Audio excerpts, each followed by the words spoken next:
Iraq यूं तो पिछले कई दशक से हिंसा की खबरों के लिए सुर्खियों में रहा है, लेकिन पिछले कुछ दिनों में इस मुल्क में खूनी हिंसा का रंग इस कदर बिखरा है कि अंतर्राष्ट्रीय समुदाय की पेशानी पर भी बल दिखने लगे हैं। कारण है इराक से निर्यात होने वाला कच्चा तेल। इस वक्त इराक में सामुदायिक हिंसा का जो दौर जारी है, उसका सीधा प्रभाव तेल संबंधी वैश्विक कारोबार पर पड़ रहा है। सामुदायिक हिंसा की वजह कहीं न कहीं यहाँ के समाज के ताने बाने में छिपी है।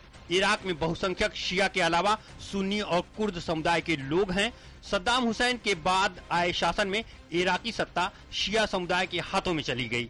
मौजूदा प्रधानमंत्री नूरी अल मालिकी शिया समुदाय से आते हैं। सुन्नियों की शिकायत रही है कि सरकार में उनको सही प्रतिनिधित्व नहीं मिल पा रहा है। इसी भेदभाव से इराक में समाज के बंटवारे की नींव पड़ी। इस बंटवारे का फायदा उठाते हुए एक बाहरी आतंकी गुट Islamic state of Iraq and Syria यानी ISIS ने हस्तक्षेप शुरू किया। ये गुट सुन्नियों का प्रतिनिधित्व करता है। इराक के उत्तर पूर्व में इसका वर्चस्व है। ये गुट अमेरिका के इराक में हमले के बाद उभर कर सामने आया। दरअसल 2006 के बाद अमेरिकी सेनाओं ने अलकायदा के लड़ाकों को परास्त तो जरूर कर दिया, लेकिन पूरी तरह नेस्तनाबूद नहीं कर पाए। इस गुट ने 2010 में वापस अपनी ताकत जुटा ली। इस ग्रुप ने इराक सरकार द्वारा बंदी बनाए गए कई कैदियों को छुड़ा लिया। इस तरह ये अपनी ताकत बढ़ाता रहा। 2004 में बने इस ग्रुप का एकमात्र मकसद इराक और सीरिया को सुन्नी इस्लामिक राष्ट्र बनाना है। ISIS दूसरे आतंकी गुटों की तरह विदेशी मदद पर नहीं टिका हुआ है। ये लोगों से टैक्स वसूलता है और बिजली बेचकर अपनी गतिविधियों को चलाता है।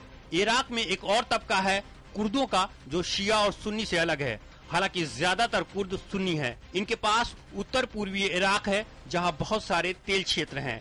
इस इलाके में अर्ध स्वायत्तता जैसी सरकार है। हालिया हिंसा की बात करें तो 10 जून को ISIS ने इराक के दूसरे बड़े शहर मौसूल पर कब्जा कर लिया। बड़े बड़े तेल के कुएं होने के कारण इसका महत्व ज्यादा है। 12 जून तक ISIS ने इराक के तिर्किक और बाजी पर कब्जा कर लिया। इस तरह ISIS अब तक इराक के एक बड़े हिस्से पर कब्जा कर चुका है।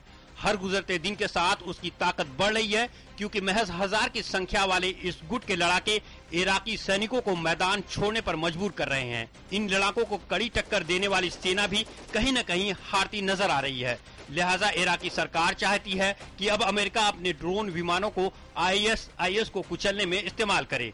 हालांकि अमेरिका ने अभी तक औपचारिक रूप से कोई फैसला नहीं किया है, लेकिन इराक को अब अमेरिका से उम्मीद है। उम्मीद भारत को भी है, जिसके करीब 10,000 नागरिक इराक के कई इलाकों में मौजूद है। खासकर ISIS द्वारा 40 भारतीयों को अगवा करने की खबर भारत के लिए चिंता का सबब बनी हुई है। इसके अलावा इराकी संकट के लंबे वक्त तक जारी रहने से न सिर्फ भारत बल्कि एशिया में कच्चे तेल की आपूर्ति को बड़ा झटका झेलना पड़ सकता है।